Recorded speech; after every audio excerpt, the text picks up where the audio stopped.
কাদের কুদরত দারি বরকামাল আনতা রব্বি আনতা হাসবি যুল জালাল তুহি কাদের জলিলুল্লাহ জাহাদার বহর হালে তুহি মেরা নগহদার।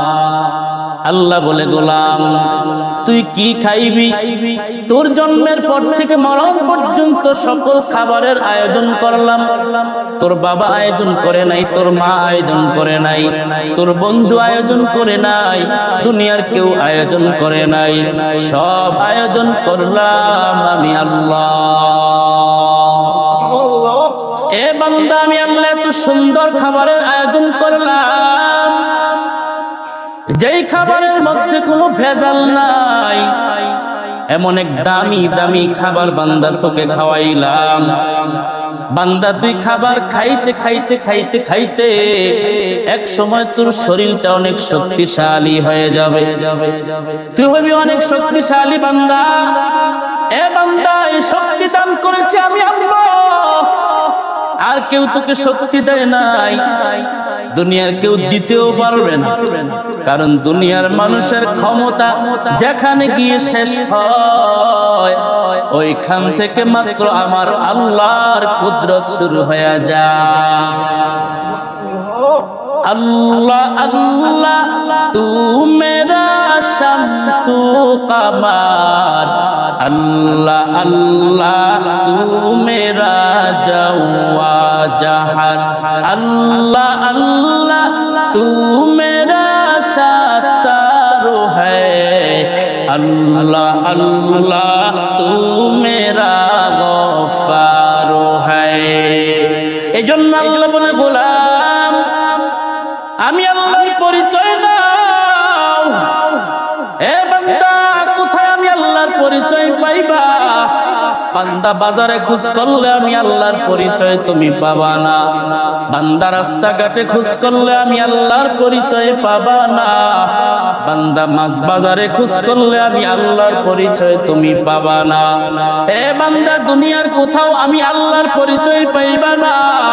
গোলাম রে, ও গোলাম, মসজিদে যখন আজান হয়, আজানের পরে গিয়ে তুমি আমি আল্লাহ পাকের কুদরতের কদমের মধ্যে সিজদায় পড়ে আমি আল্লাহ পাকের পরিচয় তুমি ওখান থেকে পেয়ে যাইবা। এ বান্দা, মসজিদে যাও। মসজিদ এমন একটা নিয়ামত, এমন একটা দামি জায়গা, সাপ যেমন গর্ত না হইলে মজা পায় না, আল্লাহর কিছু ইমানদার, কিছু আল্লাহওয়ালা এই জমিনে আছে, ওরা মসজিদ না হলে এরা মজা পায় না। ওই আল্লাহর বান্দা দোকানে গিয়েও মজা পায় না, ওই আল্লাহর বান্দা বাড়িতে থাইকেও মজা পায় না। ওই আল্লাহর বান্দা এত শান শৌকত, এত সম্মানের চেয়ার, বান্দা এত সম্মানের চেয়ারে বৈশাও মজা পায় না। আজান হইলে দেখবেন কিছু আল্লাহর বান্দা, আপনি ওনাকে রশি দিয়ে বাইধাও রাখতে পারবেন না। আল্লাহর বান্দা কোটি কোটি টাকার মালিক, গাড়ির মালিক, বাড়ির মালিক, সম্মানের মালিক, কিছু অভাব নাই। আল্লাহর গোলাম চিন্তা করে দেখলো, আমার গাড়ির অভাব নাই, আমার বাড়ির অভাব নাই, আমার সম্মানের অভাব নাই, আমার সন্তানের অভাব নাই, আমার যেটা অভাব আছে সেটা হলো আমার আল্লাহ। আমি আমার সব পাইলাম, কিছু আল্লাহকে পাইলাম না। রহমতের নবী, মায়ার নবী জানায়, ওরে উম্মত, তোমরা দুনিয়ার সব পাইছো কিন্তু আল্লাহকে পাও নাই, তুমি কিছুই পাও নাই। দুনিয়ার কিছুই পাও নাই, তুমি আল্লাহকে পাইছো, তুমি সব পেয়ে গেছো। এজন্য ভাই, আল্লাহকে যদি পেতে চাও, বান্দা মসজিদে ছুটে আসো। মসজিদে আইসা নামাজ আদায় করো, কান্নাকাটি করো, আর বলো আল্লাহ আপনি আমাকে ক্ষমা করে দেন, ও আল্লাহ আপনি আমার নামাজ কবুল করেন, রুকু সিজদা কবুল করেন।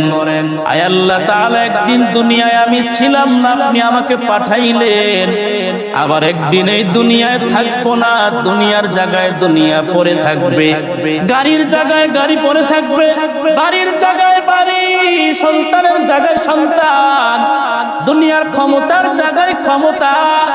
এই ক্ষমতা আপনাকে কিছুই দিতে পারবে না।